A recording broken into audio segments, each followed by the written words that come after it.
Այսօր այս տան համար փրկություն եղավ, որովհետև մարդու որդին եկավ փնտրելու եւ փրկելու կորածին։ Սուրբ Ծննդյան տոնակատարությունների բաղկացուցիչ մասն է տնօրնեքը, որի հաստատողը մեր Տեր Հիսուս Քրիստոսն է։ Առաքյալները Քրիստոսի համբարձումից հետո նրա օրինակով շրջում էին տները, բոլորին տանելով Քրիստոսի Սուրբ Ծննդյան եւ հարության ավետիսը։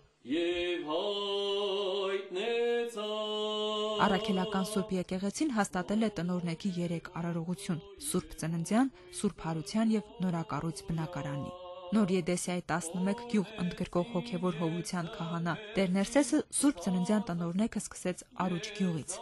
Գարուշ պապի ընտանիքն առաջինն էր, ով ստացավ Աստվածահայտնության ավետիսը։ Քրիստոս ծնավ եւ հայտնեցավ։ Տեր Ներսեսը տալով Սուրբ Ծննդյան տոնի ավետիսը օրհնեց օջախի եւ տան բարիքները, հացը, աղը, ջուրը։ Տեր Հայրն օրհնեց նաեւ տան անդամներին եւ ամենակալից պահպանություն հայցեց նրանց համար։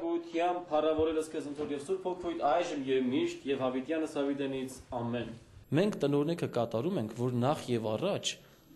համապատասխանաբար այդ օրհնությունը ավետիսը մտնի տուն։ Սուրբ Ծննդյան, Սուրբ Հարության եւ նախ եւ առաջ տունը ապրի շնչի օրհնության մեջ, ինչպես Քրիստոս է ասում, նախ փնտրեցեք Աստծո արքայությունը եւ նրա արդարությունը, մնացած ամեն ինչ, մեր նյութական կեցությունը, կարողությունը ավելիով կտրվի։ Կաքավաձորում Փրկչի Սուրբ Ծննդյան ավետիսով քահանան այցելեց Խաչատրյանների ընտանիք։ Նրանք քաջ գիտակցում են, որ տնօրնեքի միջոցով Աստծո օրհնությունն է մուտք գործում իրենց բնակարանը, իսկ ընտանիքում խաղաղություն, սեր եւ համերաշխություն է տիրում, քանի որ ինչպես Սաղմոսում է ասվում, եթե Տերը տունը չշինի, իզուր են չարչարվում այն շինողները։